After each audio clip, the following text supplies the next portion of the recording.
ГСП онлайн. Городские новости сейчас. Ухтинцы заняли весь пьедестал почета на хип-хоп-баттле. Соревнование среди рэперов прошло в среду в городе Сосногорск. Вначале каждый конкурсант исполняет по 2 композиции. Во втором этапе – фристайл-баттл, где всем приходится сочинять тексты на ходу. Конкурсантов оценивает строгое, но справедливое жюри – зритель. Эмоций было много, то есть все очень понравилось. Надеемся, что побольше будет проходить таких мероприятий. Для развития рэп-культуры в Ухте Виктор Гриненко и его друг Юрий Чаркин планируют провести свой хип-хоп-баттл. На этот раз он пройдет в Доме молодежи.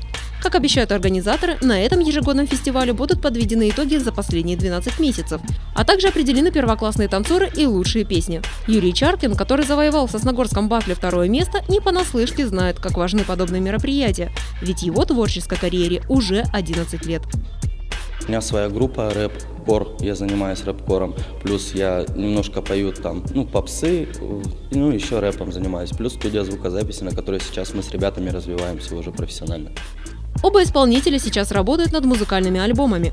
Примечательно, что некоторые композиции записываются в дуэте с рэперами из других городов. Также ухтинцы собираются записать клип про родной город. А 26 апреля в Доме молодежи пройдет новый хип-хоп-фестиваль, где, возможно, найдутся новые таланты.